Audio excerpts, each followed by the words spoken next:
Hello students, कैसे हैं आप सब लोग। वेलकम आपका अपने YouTube channel NCERT quick solution में। स्टूडेंट्स, आज हम डिस्कशन करने वाले हैं इंटरमीडिएट फिजिक्स के अंतर्गत। आज हम डिस्कशन करेंगे गॉस की प्रमेय के अनुप्रयोग, जिस पे हम पहले ही गॉस की प्रमेय के अनुप्रयोग के अंतर्गत हम 3 प्रमेय हम इसमें प्रूव कर चुके हैं अनुप्रयोग के अंतर्गत, जिसमें हमने डिस्कशन किया था एक आवेशित पतले चालक तार के निकट वैद्युत क्षेत्र की तीव्रता, और दूसरा हमने डिस्कशन किया था आपका एक समतल अचालक चादर के निकट वैद्युत क्षेत्र की तीव्रता का व्यंजक किया था, और तीसरे प्रकार का हमने जो किया था किसी एक आवेशित गोलीय कोष, ठीक है, आवेशित गोलीय कोष के कारण उसके पृष्ठ पर, उसके पृष्ठ बाहर और उसके अंदर तीनों स्थिति में हमने वैद्युत क्षेत्र की तीव्रता का व्यंजक प्राप्त किया था। तो आज हम डिस्कशन करने वाले हैं गॉस के प्रमेय के अनुप्रयोग नंबर 4 और 5 पर, जिसके अंतर्गत किसी आवेशित समतल चादर और जो मोटा चादर है उस पर हमें वैद्युत क्षेत्र की तीव्रता ज्ञात करनी है, और दो अन्य प्रकार के जिसमें एक धनावेशित और ऋणावेशित चादर हैं उनके बीच वैद्युत क्षेत्र की तीव्रता, उससे बाहर वैद्युत क्षेत्र की तीव्रता का व्यंजक हमें प्राप्त करना है। तो स्टूडेंट्स, ये जो डिपेंड करेगा आपका जो गॉस की प्रमेय के अनुप्रयोग नंबर 2 कराया है, एक आवेशित समतल चादर के निकट वैद्युत क्षेत्र की तीव्रता का व्यंजक जो करा रखा है उस पर ये निर्भर करेगा। ठीक है स्टूडेंट, तो उसका जो सॉल्यूशन है, उसका जो आंसर है वो आप कर चुके हैं पहले ही कि वो कैसे निकलता है। वो आता है sigma equal to E equal to sigma upon 2 epsilon naught, E equal to sigma upon 2 epsilon naught उसका आंसर आता है। तो वो आप पढ़ चुके हैं। तो अब हम यहाँ पे डिस्कशन करेंगे आज एक आवेशित चालक के ठीक बाहर वैद्युत क्षेत्र की तीव्रता। तो स्टूडेंट्स, यहाँ पर जो हम आवेशित चालक लेंगे एक लघु मोटाई का, यानी कि बहुत ज्यादा मोटा भी नहीं और बहुत पतला भी नहीं, तो इस तरीके से एक चालक होगा चादर, ठीक है ना, तो जिसकी मोटाई कुछ होगी, ठीक है नहीं, यानी कि इसकी मोटाई को हम माप सकते हैं। ठीक है, तो अब इसको प्लस क्यू आवेश दे दिया जाता है, और जैसे ही इसको प्लस क्यू आवेश देते हैं तो इसके आवेश जो है चालक के किनारों पर आ जाते हैं। आप देख लीजिए, माना ये एक चालक है, इसको आप मेरे हाथ, दोनों हाथों को आप चालक मान लीजिए, तो ऐसी स्थिति में इतनी मोटाई का ये चालक है, बीच में आप मान के चलिए, तो इसमें जैसे हम इसको आवेश देंगे तो यहाँ से आवेश इसके इधर के किनारों पर और इधर किनारों पर आ जाते हैं। ठीक है, तो इससे दो लेयर बन जाती है, दो परतें बन जाती हैं। एक बन जाता है प्लेट नंबर 1 कहलाएगा इधर वाला किनारा, और दूसरा वाला किनारा प्लेट नंबर 2 कहलाएगा। ठीक है, और जो प्लेट 1 होगा वो उसी प्रकार की एक्टिविटी करेगा जैसा हमने किया था पहले वाले डेरिवेशन में। आपको समझा दें कि कौन सा डेरिवेशन था, इस तरीके का, ये पतला प्लेट होता है भाई, ठीक है नहीं, तो ऐसे यहाँ पे दो लेयर बन जाती है। तो इसमें हमने ऐसे करके बनाया था, आपको याद होगा कि ऐसे डायग्राम बनाया गया है इसका, इस तरीके से।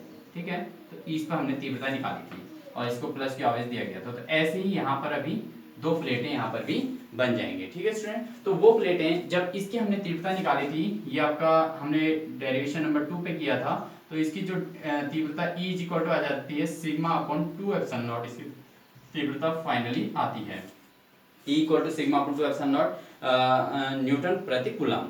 ओके स्टूडेंट, तो इसी तरीके से अब यहाँ पर अब आप लिखेंगे माना एक लघु मोटाई का, आपने लिखना क्या है इसकी थ्योरी में, तो आप लिखेंगे यहाँ से माना एक लघु मोटाई का चालक, ठीक है, चालक जिसको प्लस क्यू आवेश से आवेशित किया गया है, प्लस क्यू आवेश से आवेशित किया गया है।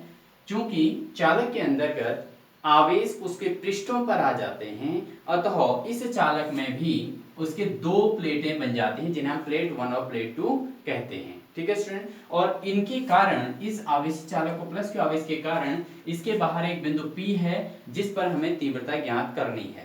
ओके स्टूडेंट, तो यहाँ पे ऐसे इस तरीके से करेंगे। अब हमारे पास यहाँ पर प्लेट नंबर 1 और प्लेट नंबर 2, दो प्लेटें हैं इसके अंतर्गत, दो प्लेटें हैं, तो दोनों प्लेटें अपनी ओर से तीव्रता उत्पन्न करेंगी। ठीक है ना स्टूडेंट, तो दोनों प्लेटें अगर तीव्रता उत्पन्न करेंगी तो पहले प्लेट के कारण जो तीव्रता है हम इसको E1 से डिनोट करेंगे, और जो सेकंड प्लेट की तीव्रता है उसको इंटेंसिटी नंबर 2 कह देंगे। ठीक है, E2 कहेंगे इसको। ठीक है, अब देखिए, अब ये प्लेट जो है, प्लेट 1 जो है स्टूडेंट, ये प्लेट 1 किसकी तरफ आंसर निकालेगा, इसी की तरफ काम करेगा। भाई ये पतला प्लेट था, तो ऐसे यहाँ इसकी दोनों किनारे जो है पतले प्लेट की तरफ काम करेंगे। ठीक है, और अपनी ओर से तीव्रता उत्पन्न करेंगे। तो ये जो ये 1 वाला प्लेट है वो भी तीव्रता यहाँ को करेगा, और जो -2 है, जो ये सेकंड वाला लेयर बना है इधर वाला किनारा, ये वाला किनारा भी तीव्रता P पर उत्पन्न करेगा। तो हमें P पर ही तीव्रता ज्ञात करनी है। ओके, तो देखिए अब हमारे पास यहाँ पर हम क्या कर देंगे, प्लेट 1 के कारण, अब यहां से डेरिवेशन की शुरुआत होती है, तो प्लेट 1 के कारण किस पर, बिंदु P पर तीव्रता, बिंदु P पर तीव्रता। अब इसको समझेंगे कि P पर तीव्रता कितनी आएगी। तो P पर जो तीव्रता आएगी स्टूडेंट, चूंकि प्लेट 1 किसके जैसा है, इसकी तरफ है, ठीक है ना। और ये वाला डेरिवेशन आप कर चुके हैं, डेरिवेशन नंबर 2 में किया था। तो जब इसकी तीव्रता जितनी थी वो आई थी E = sigma upon 2 epsilon not. अब यहाँ पर बिंदु P पर दो प्लेटें काम कर रहे हैं, तो इसकी तीव्रताओं को हम एक को E1 कह देंगे और E1 = आ जाएगा सिग्मा अपॉन 2 एप्सिलॉन नॉट। ठीक है स्टूडेंट, देखिए अब आप देख रहे होंगे यहाँ पे E1 भी इधर को दिखा रखा है, E2 भी इधर को दिखा रखा है। आखिर ये दोनों E1 और E2 एक ही साइड को क्यों दिखा रखे हैं भाई? क्योंकि देखिए आपके पास जो प्लेट 1 है ये भी प्लस आवेशित है और जो प्लेट 2 है वो भी प्लस आवेशित है। और प्लस आवेश हमेशा क्या करता है, जो प्लस चार्ज होता है वो हमेशा जो इंटेंसिटी यानी कि तीव्रता उत्पन्न करता है वो हमेशा बाहर की ओर करता है। समझ गए? जिस बिंदु पर तीव्रता निकालनी है उसके बाहर की ओर को, तो दोनों प्लस आवेशित प्लेटें हैं तो तीव्रताएं बाहर की ओर उत्पन्न करेंगे। आप इसको ध्यान से समझिएगा, ठीक है ना। ये हम वैद्युत क्षेत्रीय तीव्रता की डेफिनेशन में पढ़ते हैं कि प्लस क्या होता है वैद्युत क्षेत्रीय तीव्रता में आपका जो है प्लस आवेश जो है तीव्रता हमेशा बाहर की ओर उत्पन्न करता है, माइनस आवेश हमेशा अंदर की ओर करता है। ओके, तो ये था। तो ऐसे ही हमारे पे ये तीव्रता पहले की आ गई, यानी कि इस प्लेट के कारण, वन प्लेट के कारण जो बिंदु P पर तीव्रता है E1 वो बाहर की ओर आ गई। आगे स्टूडेंट, इसी प्रकार जो हमारे पास प्लेट 2 है, अब इसी प्रकार हम प्लेट 2 के कारण जो हमारा बिंदु P है, बिंदु P पर तीव्रता, अब प्लेट 2 के कारण जो बिंदु P पर तीव्रता आएगी वो क्या कहलाएगी? उसको कहेंगे E2 कहेंगे, ठीक है ना, उसको E2 कहेंगे। अब आप देख रहे होंगे प्लेट 2 किस प्रकार का है, प्लेट 2 भी तो इसी के जैसा होगा, ठीक है ना। और इसके कारण जो तीव्रता आती है, इसका फाइनल आंसर जो डेरिवेशन का आया हुआ था उसको हम यूज करेंगे, ठीक है नहीं, क्योंकि इतना प्रोसेस इस डेरिवेशन में नहीं किया जाएगा। समझ रहे स्टूडेंट? तो आपने सीधे सीधे इसको करना होता है, बहुत सिंपल होता है ये डेरिवेशन, क्योंकि उस पर डिपेंड है और उसका आंसर यहाँ से शुरुआत हो रही है, उसका जो आंसर है वो इसकी शुरुआत होता है। तो इसलिए ये डेरिवेशन गॉस के प्रमेय के अनुप्रयोग नंबर 4 और 5 बहुत ही सिंपल होते हैं, ठीक है स्टूडेंट, बहुत इजीली आप इसको समझ सकते हैं। चलिए अब देखिए E2 जो तीव्रता आएगी, ये तो E1 थी, अब E2 जो आ जाएगी हमारी वही सिग्मा अपॉन 2 एप्सिलॉन नॉट, तो ये भी सेकंड हो गया आपका, ठीक है, दोनों हो गए। अब समीकरण 1 और 2 को जोड़ने पर, समीकरण 1 व 2 को जोड़ने पर अगर हम इन दोनों को जोड़ दें स्टूडेंट, तो देखिए क्या होता है। अगर दोनों को जोड़ दें तो हमारे पास तीव्रता, कुल तीव्रता किस पर? कुल तीव्रता P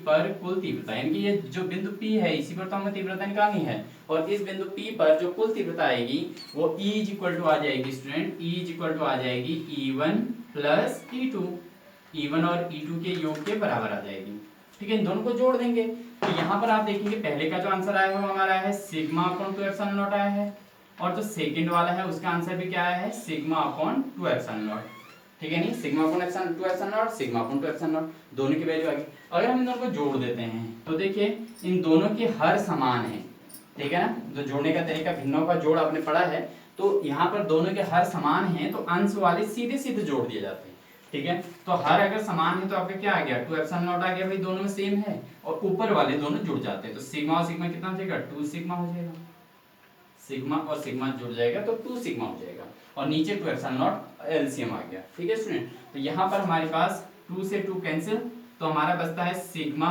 अपॉन एप्सिलॉन नॉट, इसका आंसर बचता है। तो यही हमारा होता है एक आवेशित मोटे चालक के कारण उत्पन्न वैद्युत क्षेत्र की तीव्रता जो होती है E = होती है सिग्मा अपॉन एप्सिलॉन नॉट। तो यहाँ पर आपका न्यूटन प्रति कूलम।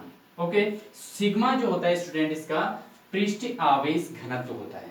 सिग्मा में पहले भी डिस्कशन कर चुका हूँ, यहाँ पे पहले डेरिवेशन में समझा चुके हैं। सिग्मा क्या होता है, सिग्मा होता है पृष्ठ आवेश घनत्व, पृष्ठ आवेश घनत्व इसको कहते हैं, और इसका जो सूत्र होता है वो होता है आवेश बट्टे क्षेत्रफल, आवेश बट्टे क्या होता है, क्षेत्रफल होता है, ठीक है। इसको हम पहले वाले में डिस्कशन कर चुके हैं, ठीक है। सिग्मा = पृष्ठीय आवेश घनत्व होता है, और इसको जो है इसका सूत्र जो होता है जिसको सिग्मा बराबर होता है आवेश बट्टे क्षेत्रफल, यानी कि Q/A।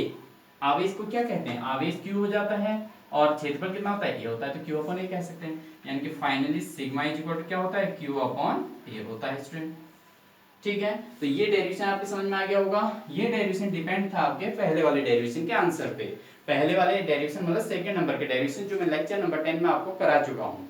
ओके स्टूडेंट, तो ये थे हमारे गॉस के प्रमेय का अनुप्रयोग।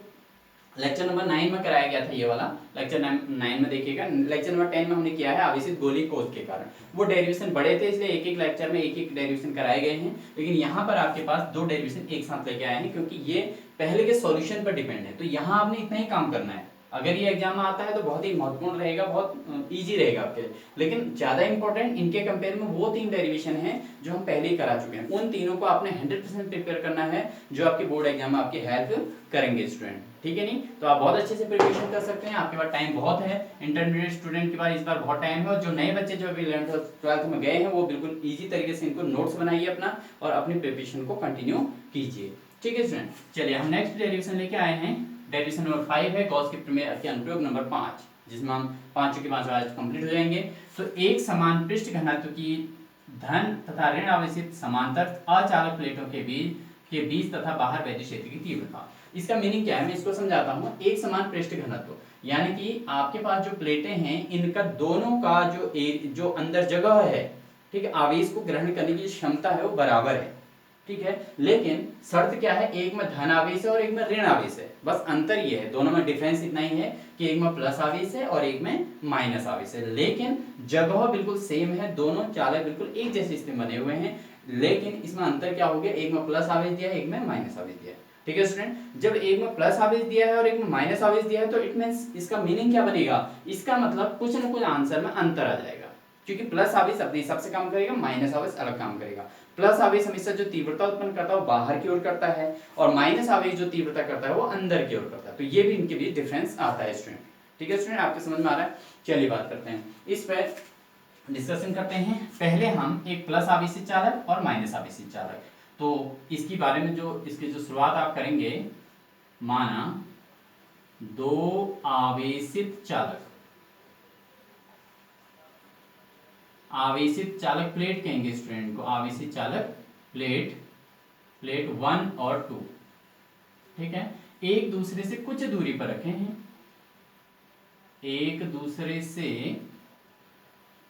कुछ दूरी पर रखे हैं, ठीक है। इसको आप अपने हिसाब से लिखेंगे, मैं इसको बोल देता हूं, आप लिखेंगे कुछ दूरी पर रखे हैं जिनके बीच, ठीक है, एक धनावेशित हो और एक ऋणावेशित है, ये भी बात जरूर लिखनी है, जिनमें से एक धनावेशित है एक ऋणावेशित है और एक दूसरे से कुछ दूरी पर रखे हैं, जिनके बीच एक बिंदु है P, इनके बीच में एक बिंदु है जिसको P कहेंगे। इस बिंदु P पर हमें तीव्रता ज्ञात करनी है, तथा एक अन्य बिंदु इन चालक प्लेटों से बाहर है, ठीक है, चालक प्लेट से बाहर, जिसको P डैश, जिस पर भी हमें तीव्रता ज्ञात करनी है, ठीक है नहीं। तो इसके लिए हम क्या करेंगे, तब आप लिखोगे बिंदु P पर, बिंदु P पर आप क्या लिख देंगे यहाँ से, तो फिर उसके बाद आपने जो लिखा उसके बाद जो मैंने बोला है उसको लिखना है आपने। फिर बिंदु P पर प्लेट 1 के कारण तीव्रता, ठीक है, प्लेट कौन सी, प्लस वाली, यानी कि प्लस यानी कि 1 के कारण तीव्रता।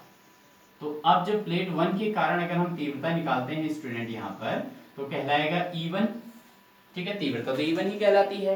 और चालक प्लेट की जो तीव्रता होती है उसका फॉर्मूला सीधे सीधा आपको पता है, E = होता है सिग्मा अपॉन 2 एप्सिलॉन नॉट, ठीक है, वही तो फॉर्मूला है जो पहले मैंने डेरिवेशन में शुरुआत में लगाया था, सिग्मा अपॉन 2 एप्सिलॉन नॉट, ये वाले चित्र का आंसर, ओके, यानी कि डेरिवेशन नंबर 2 जो आपने नोट्स कर रखे होंगे, ठीक है। तो E1 कहलाएगा, तो E1 = क्या हो जाएगा student, sigma upon 2 epsilon not हो जाएगा। ये इक्वेशन नंबर 1 हो गया। इसी प्रकार सेकंड है ना, और कौन से, प्लेट 2 के कारण तीव्रता, प्लेट 2 के कारण किस पर तीव्रता, बिंदु P पर तीव्रता, बिंदु P पर तीव्रता। अब प्लेट 2 के कारण जो बिंदु P पर तीव्रता आएगी वो क्या कहलाएगी स्टूडेंट, वो कहलाएगी E2, तो वो कहलाएगी E2 = वो भी हो जाएगा सिग्मा अपॉन 2 एप्सिलॉन नॉट हो जाएगा। ये आपकी इक्वेशन नंबर सेकंड हो गई ना। अब देखिए यहां पर समझिए जरा सा क्या होने वाला है। तो यहां पर आप समझिए कि प्लेट 1 से 2 की ओर, 1 से 2 की ओर, इसका क्या मतलब होता है, देखो जब प्लस आवेशित प्लेट है तो तीव्रता उत्पन्न करेगा तो उधर की ओर करेगा, यानी कि 2 की ओर को करेगा, उधर को करेगा, तीव्रता करेगा ना। और जो माइनस आवेश है, माइनस आवेश तीव्रता किधर को करेगा, अपने उधर को करेगा। माइनस आवेश हमेशा अपनी ओर को तीव्रता उत्पन्न करता है और प्लस आवेश हमेशा दूसरी साइड को तीव्रता उत्पन्न करता है। तो ये प्लस क्यों आवेश है, ये जो है तीव्रता दूसरी साइड को कर रहा है, यानी कि E1 के एरो आप देख रहे हो इधर को कर रहा है, ठीक है ना, जबकि E1 की तीव्रता इसके द्वारा है, लेकिन फिर भी तीव्रता किसकी ओर को दे रहा है, वो माइनस प्लेट की ओर को दे रहा है। और जो जो आपका माइनस आवेश है, ये माइनस आवेशित प्लेट जब तीव्रता उत्पन्न करेगा P पर, तो वो अपनी साइड को करेगा, उसकी दिशा जो है उसी की साइड की ओर होगी, ठीक है ना। तो यहाँ पर क्या हो जाएगा, 2 से 2 की ओर, सॉरी यहाँ पर 2 से 2 की ओर नहीं, 1 से 2 की ओर, ठीक है। यहाँ 1 से 2 की ओर और ये भी 1 से 2 की ओर।